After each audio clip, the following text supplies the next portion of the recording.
Good evening, John. Gusson here. I hope I find you well. Uh, hope I find you well. It was, we start off with our hymns. Yeah, we start off with our hymns.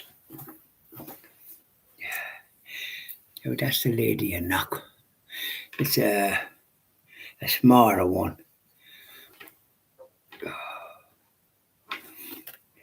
There were people of all ages gathered round the gable wall, poor and humble women, poor humble men and women, little children that you call. We are gathered here before you, and our hearts are just the same, filled with joy at such a vision as we praise your name. Golden Rose, Queen of Ireland, all my cares and troubles cease as we kneel with love before you, Lady of Knock, my Queen of Peace. I just turned on the lights. I think it's not sunny out, but it's not raining.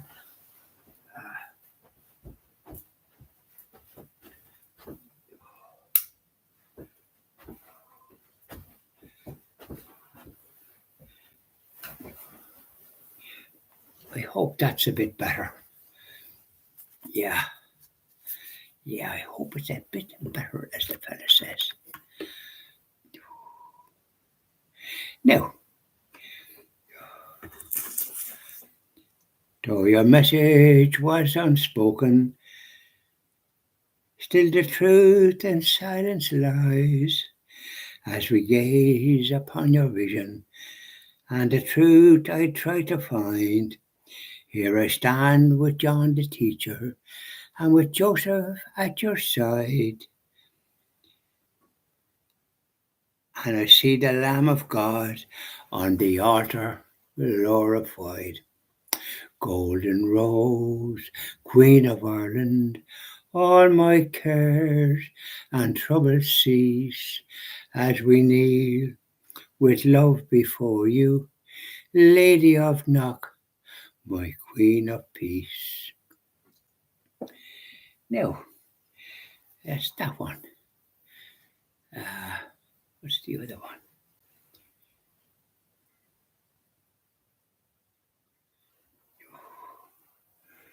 Yeah, I think this one. Come on, dear Sacred Heart of Jesus. Sweet Heart of Jesus, Fount of love and mercy, today we come thy blessing to implore. Oh, touch our hearts, so cold and so ungrateful, and make us love thee more and more each day. Sweet Heart of Jesus, we implore. Oh, make us love thee more and more. Sweet Heart of Jesus, make us pure and gentle, and teach us how to do thy blessed will, to follow close the print of thy dear footsteps, and when we fall, sweetheart, oh, love us still. Sweetheart of Jesus, we implore. Oh, make us love thee more and more. Now, hope you like that. So let's talk. How did you get on today, wherever you happen to be? And I hope it wasn't too wet wherever you were. It's dry now here, but the rain is this morning, all right, but not that heavy or that. And of course, it'll do the ground no harm. The ground was as hard as a bullet there because we had the sun for so long. So the rain was wanted, even though sometimes it's not welcome for people that's not farmers or that, but anybody that has a bit of land or stuff needs needs that, don't they? What way are you going at all? Now, Anyways, I was hoping to go to confession. Well, I did get confession in St. Teresa's Church off Grafton Street, but I told my friend Eamon I was going upstairs because it was a bit early when I'd finished my breakfast. I did my videos this morning, all the rest was up early enough, and I did all my videos, and was heading then down to go out, but Eamon hadn't heard me, thought it was gone seemingly, so the door was locked, even though I have a key on the door, but I couldn't get out. So then I thought for a bit, maybe I can get out the back door somewhere or another. So when I opened the back door, the alarm went off. So I looked up my phone and I rang a number. I thought it might be Roisin, that's Eamon's sister, or Eamon's daughter rather. And so I looked up his book and I found her number and I rang her. I told her what happened with the alarm, and the fact that Eamon had gone and the door I couldn't get out. I was hoping to get out maybe to the garage, but then when I did try that later, anyway, Roisin gave me a number, but it wasn't working, so she said, I'll check it some other way. So she rang me back and gave me the proper number probably, and I wrote it down. So I went out and put in the numbers that she had, that I'd written down, that she had given, and it stopped. And then she says, press a button that says yes. And then the voice to whoever it was that was yapping will go off, and that happened. So at least that was solved. So I went out the back door to see if we could get out, but when I tried the garage door, it was a lock. I unlocked that, but then there must be another lock, so I couldn't get out. So I was trapped, as the fellow says. And Eamon said he'd be back about 10:30, I remember. But it was about 10 to 11 when he came back. Well, first of all, he was talking to people. He got confession handy enough. There was only him first and somebody else. There wasn't anybody going. And when he came out, then he was talking to two people and then some other one. And then he got the paper. So it was 10 to 11. And I was at the door like a hen in a hot griddle. So as soon as he opened it, says, I couldn't get out. I thought, so I'm off. And off I went. But in the meantime, before I went, I had said the rosary and the chapter of mercy and all that done. So by the time I got out then, and when I went down the road, the bus come pretty handy. And a bus that I was not familiar with, but he was getting off, stopping at O'Connell Bridge, even though he went a different way. So that suited me down. I was in town handy enough, and then walked up over O'Connell Bridge, up Westmoreland Street, and on up around College Green and up the Grafton Street. And plenty of visitors there was. There was about 3 different groups with people talking to them in foreign languages. It must be visitors. And they probably don't mind a bit of wet, because wherever they come from, maybe they're roasted with the sun. You get too much of that. So often I went up anyway, and I went into the St. Teresa's Church, and goodness, wanted a crowd for the confession.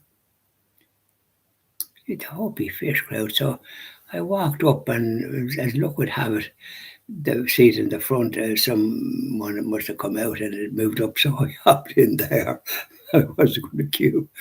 And so then somebody else came out and moved up a bit further, and this woman came in. She had various accoutrements, and I said, "You have, you've carried all sorts of stuff with you, kind of thing, the bednar or something like that." And she says, you skipped the queue. Oh, says, I did. I well, thank you very much for telling me. But I didn't store. And then another priest come that he should have come earlier, because there was only one priest holding him. With the crowd, they were never going to get confession. So things started moving. So I got confession. Nice and handy, I wasn't long there, and I give my sins and all the rest of it, got absolution. And came out and went off and said me prayers up over, and I saw there were seats, there were nice cushions on them. It says reserved, but there was nothing happening. So I sat in one of them and said me prayers, me penance, and then thanksgiving for being at confession. I'd already said the Stations at the Cross on the way. So that finished by the time I got up Grafton Street. to the St. Teresa's Church off Grafford Street. So in I went, and lo and behold, when I got there, I was saying my question, and the one that had with all the stuff that she was carrying, all this lady, she comes past behind me and said to me, said, "Tom, when is she going to give me some other advice or whatever you like to call it?" She didn't, but anyways, I finished my prayer, so off I went. And the shop was closed where I was going to buy something. I wanted to buy something, but it was closed. And so off I went, and I went up Stephen's Green, and there's a toilet facility that the Dublin Corporation has provided, like cabins or something like that. And there's one then for a handicapped or that is empty. And I went into that one, and there was a lad there that was one of the staff. With the rain, he was sheltering, so I went and did my business and out, and then I went up and waited for the Lewis. It would bring you into Dawson Street and Westmoreland Street, where I get off of Westmoreland Street to get the 26 bus back out to Palmerstown. So the 26 bus, where it was one time, has been moved, and you want to be a genius to find where it was. I went up, and I couldn't see it. Then I went up to another one, and it wasn't there. I was coming back, and then I see the 26 was on the side of the where you stand for the thing. It wasn't inside where you'd normally see the buses. So it was a very ambiguous place where it was. So I wasn't waiting too long when the 26 come. I seemed to be very lucky with this. So Eamon rang me, or Roshan rang me, and I said, "Well, I'm on the bus going in." That was when I was going in. When I was coming out, Eamon rang me, and he was going up to the shop to get stuff. So I said, "Well, don't get me the whatever you used to get, beef lasagna or something like that. It's something else." So we got roast beef by the time I got back. But then I was opening the door. The key couldn't open the door for me. So I had a bit of rubbish in the car, and I brought it down and put it in one of the refuse places. So as I was going up with that, my friend Ian was coming back and gave a beep. So at least he was back. So when I come back, I was at the same racket trying to open the door, not a bit. So he come out and opened the door, and I was saying about it. So he then he was able to open the door with the key. But it could have been knack. You don't open it the normal way that you open the door and then it opens. You're opening, then you have to push it. Anyway, I gave up the ghost. So that was it. So I had a bit of an exciting day, shall we say. But all worked out well. I got confession. I did my penance, and then said, "Now, Father, here, many thanksgiving for making the confession," and off I went. And I got the bus, or not the bus, the Lewis. I hadn't to wait too long for that either. There was one just gone. Another one coming from Broombridge, it says, but it goes down Dawson Street and Westmoreland Street, and I get off of Westmoreland Street. Very handy. And across the road, and I wasn't waiting any time at all for the 26 come. So I was home in jig time. So it wasn't that good. It all worked out well. So that's the best way. Bye now, and enjoy the rest of your evening. Enjoy the rest of your evening, wherever you're at, wherever you are. And sing an odd hymn. Won't do you a blind bit of good, sure it won't. It won't do you any harm.